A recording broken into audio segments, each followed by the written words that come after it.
Do you think that there are people who are just maybe much more empathetic? The human being has these incredible innate powers. They call it theory of mind. The ability that we can put ourselves in the shoes of another person and imagine what they're thinking. Understanding where you came from, because where you came from, it's a good point to know why you are the way you are, and having that self-awareness. How does someone who doesn't have that natural inclination gain self-awareness?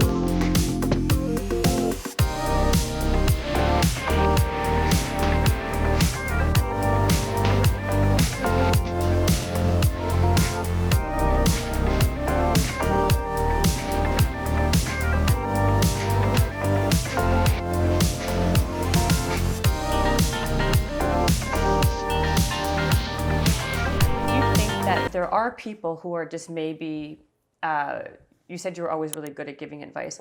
There are people that are more innately just more tuned in and keyed into that type of thing. Like, I mean, there are people who are good to talk to because they're much more self-aware and they're much more empathetic.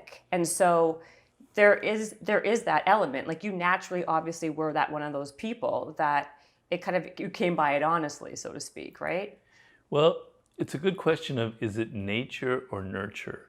So is it something that, is your brain wired that way? There's probably an element to it. So for instance, it's a known fact through studies, excuse me, yeah, that women are more naturally empathetic than men. Is there something about the way the way women's brains are wired, or is it from the fact that women are socialized to be more attentive to the needs of other people? How do you answer that question? I think probably from my upbringing, from the relationship to my parents, where I wasn't neglected, but I was sort of left alone. And so my way of surviving in this world was to observe people. You know, that was the only way I could feel secure, was to understand so that I wouldn't get hurt.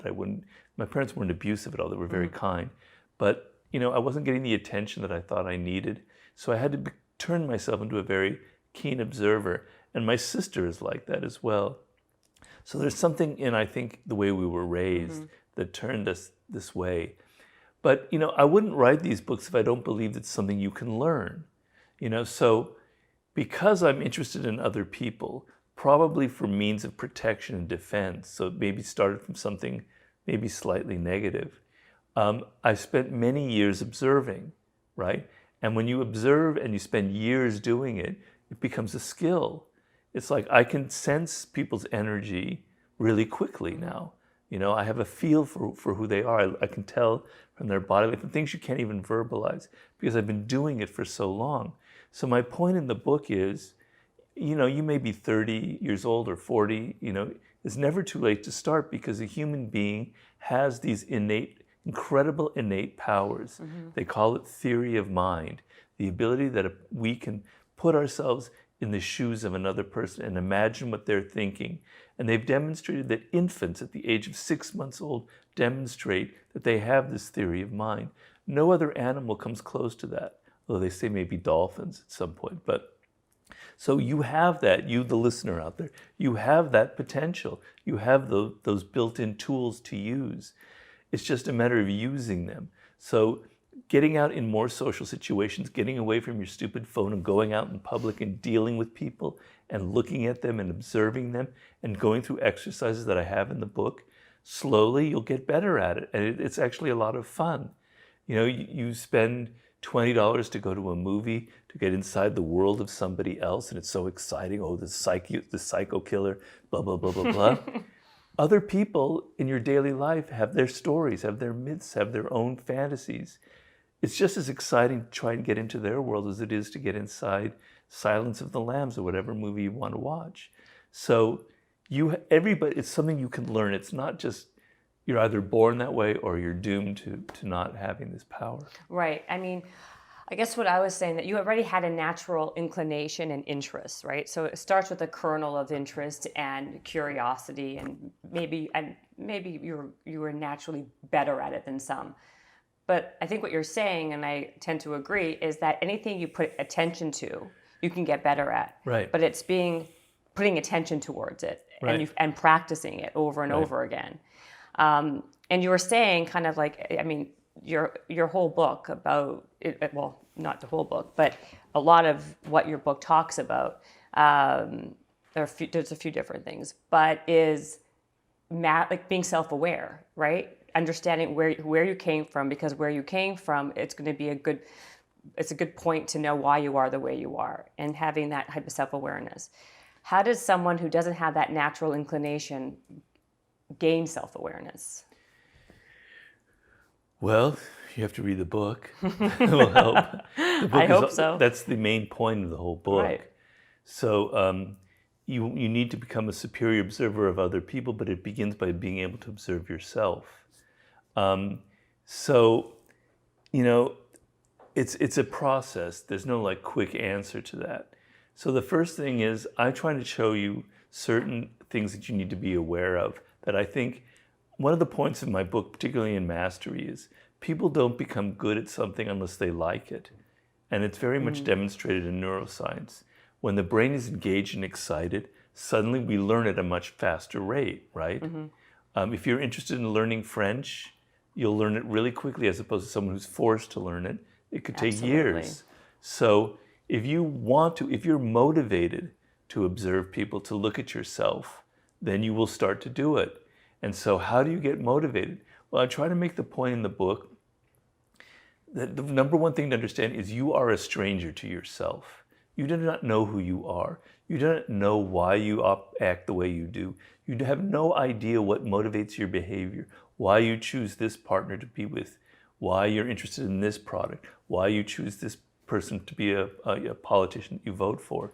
You don't know because 95% of what we do comes from unconscious processes. So if you think about that, it's kind of slightly frightening. So, why did I, this is a very banal example, why did I buy an Audi when I could have bought 20 different other cars? Well, if I think about it, it probably has to do with the fact of I don't see myself as somebody who buys a Mercedes, but probably I've looked at ads that have influenced me. I've seen other people.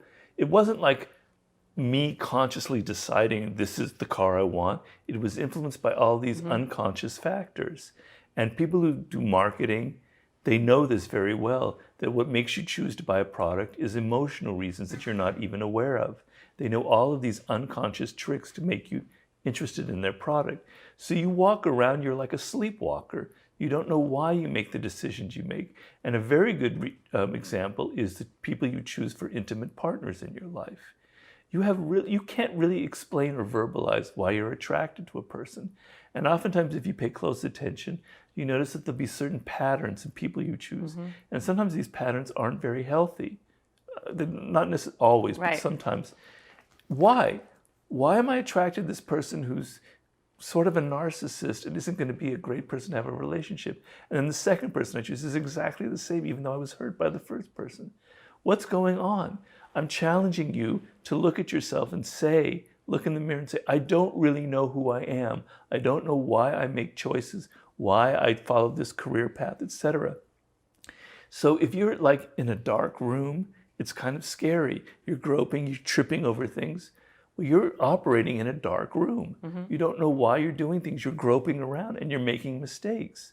So you have to be motivated to try and look at yourself and understand who you are by virtue of the fact that your ignorance of who you are is causing negative patterns in your life.